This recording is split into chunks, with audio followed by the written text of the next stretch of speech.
দর্শক, একদিকে যখন যমুনার সামনে রণক্ষেত্র, ঠিক সেই সময় একটা বেশ চমৎকার এবং বর্তমান রাজনীতিতে খুবই উল্লেখযোগ্য একটা ঘটনা ঘটেছে। কিছুদিন আগেই বিশ্ববিদ্যালয়ের ছাত্র সংসদ নির্বাচনগুলোতে একের পর এক ছাত্র দলের যে ভূমিধস পরাজয়, সেই পরাজয়ের পরে একটা বড় ঘটনার জন্ম হলো।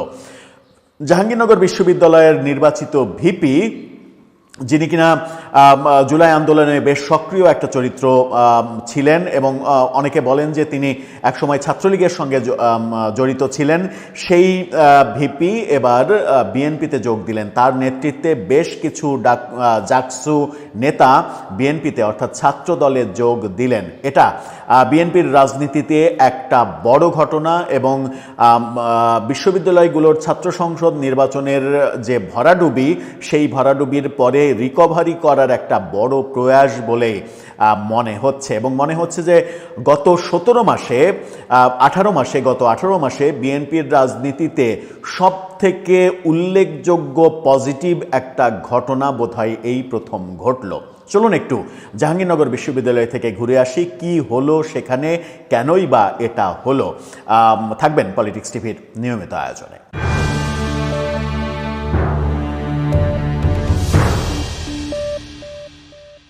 দর্শক, বলছিলাম জাহাঙ্গীরনগর বিশ্ববিদ্যালয়ের ছাত্র সংসদ জাকসুর ভিপি বিএনপিতে যোগ দিয়েছেন। এটা একটা বড় ঘটনা। অন্য কোনো দলের বড় নেতার বিএনপিতে যোগ দেওয়ার চাইতেও জাহাঙ্গীরনগর বিশ্ববিদ্যালয়ের নির্বাচিত ভিপির বিএনপিতে যোগ দেওয়া, এটা এই মুহূর্তে নির্বাচনের আগে বিএনপির রাজনীতির জন্য, হয়তো তিনি রাজনীতিতে অনেক বড় প্রভাব ফেলতে পারবেন না ভোটের রাজনীতিতে, কিন্তু ইমেজের রাজনীতিতে বিএনপির একটা বড় প্লাস পয়েন্ট তৈরি হলো। কিন্তু হঠাৎ করে এই ভিপি জিতু কেন বিএনপিতে যোগ দিলেন, কি খবর বলছে গণমাধ্যমের শিরোনামটা দেখে নিন। সেখানে বলা হচ্ছে ডাকসু ভিপি সহ একাধিক হল সংসদ নেতার ছাত্র দলে যোগদান। এটা একটা বড় ঘটনা, অনেক বড় ঘটনা। বাংলাদেশের এই মুহূর্তে নির্বাচনের 5 দিন আগে এটা অনেক বড় ঘটনা। সেখানে বলা হচ্ছে জাহাঙ্গীরনগর বিশ্ববিদ্যালয়ের জাকসুর ভিপি আব্দুর রশিদ জিতু সহ হল সংসদের একাধিক নেতা ছাত্রদলে যোগ দিয়েছেন। নয়াপল্টনে বিএনপির কেন্দ্রীয় কার্যালয়ে এক সংবাদ সম্মেলনে এই তথ্য নিশ্চিত করা হয়, যেখানে জিতুরা উপস্থিত ছিলেন। জাকসু নিয়ন্ত্রণে স্বতন্ত্র শিক্ষার্থী সম্মিলন প্যানেলের আব্দুর রশিদ জিতু সহসভাপতি নির্বাচিত হয়েছিলেন। জাকসু নির্বাচনে 25 পদের মধ্যে 20 পদেই শিবির সমর্থিত প্যানেলের সদস্যরা নির্বাচিত হয়েছেন। সেখানে শীর্ষ পদে ভিপি জয়লাভ করে আলোচনায় আসেন আব্দুর রশিদ জিতু। আব্দুর রশিদ জিতু বিশ্ববিদ্যালয়ের গণ অভ্যুত্থান রক্ষা আন্দোলনের আহ্বায়ক এবং তুলনামূলক সাহিত্য সংস্কৃতি ইনস্টিটিউটের 47তম ব্যাচের শিক্ষার্থী। জাকসু নির্বাচনে সহসভাপতি নির্বাচিত হয়েছিলেন এই জিতু জুলাই আন্দোলনের প্রথম থেকেই সোচ্চার ছিলেন। এমনকি গণ অভ্যুত্থান পরবর্তী শিক্ষার্থীদের যৌক্তিক দাবি আন্দোলন, সেগুলোতেও প্রথম সারিতে ছিলেন। মূলত জুলাই আন্দোলন থেকে তার জনপ্রিয়তা বাড়তে শুরু করে। কোটা সংস্কার আন্দোলনের আগে জিতু ছাত্রলীগের রাজনীতিতে যুক্ত ছিলেন, যে কথা শুরুতে বলেছিলাম যে ছাত্রলীগের রাজনীতিতে যুক্ত ছিলেন, কিন্তু আন্দোলনের প্রথম দিকেই ছাত্রলীগের হাতে আন্দোলন করতে এসে ছাত্রলীগের হাতে মার খেয়েছিলেন, এরকম অভিযোগও রয়েছে। পরবর্তী সময়ে আরিফ সোহেল আটক হলে বৈষম্যবিরোধী আন্দোলনের ব্যানারে ফার্স্ট ম্যান হিসেবে 5 আগস্ট পর্যন্ত জাহাঙ্গীরনগর আন্দোলন পরিচালনা করেছিলেন তিনি। পরে বৈষম্যবিরোধী আন্দোলনের সমন্বয়ক পদ থেকে পদত্যাগ করে গণ অভ্যুত্থান রক্ষা আন্দোলন নামে প্ল্যাটফর্মের সূচনা করেছিলেন। এই প্ল্যাটফর্ম থেকে ক্যাম্পাসের বিভিন্ন কর্মসূচিতে নেতৃত্ব দেন। বলা হচ্ছে যে তার নেতৃত্বে কয়েকজন হলের নির্বাচিত নেতারাও যোগ দিয়েছেন। জিতু একসময় ছাত্রলীগ করতেন, এটা আশ্চর্য হওয়ার কিছুই নেই, কারণ বিভিন্ন বিশ্ববিদ্যালয়ে যারা বিভিন্নভাবে আওয়ামী লীগের পতনের পরে শিবিরের পরিচয়ে তাদের পরিচিতি পেতে আমরা দেখেছি, তাদের অনেকের বিরুদ্ধেই ছাত্রলীগের রাজনীতির সঙ্গে সম্পৃক্ত থাকার অভিযোগ রয়েছে।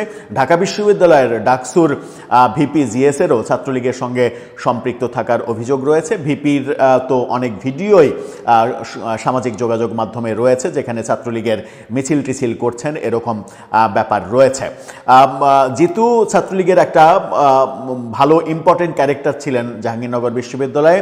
এরপরে 2024-এর আগস্টে তিনি আন্দোলনকারী হয়ে যান, অর্থাৎ জুলাই যোদ্ধা হয়ে যান, ছাত্রলীগের বিরুদ্ধে আওয়ামী লীগের বিরুদ্ধে অবস্থান করেন এবং আওয়ামী লীগের বিরুদ্ধে অবস্থান করার পরে বিশ্ববিদ্যালয়ে একটা জনপ্রিয়তা অর্জন করার পরে দেখা যাচ্ছে যে নির্বাচনে তিনি জিতে গেলেন।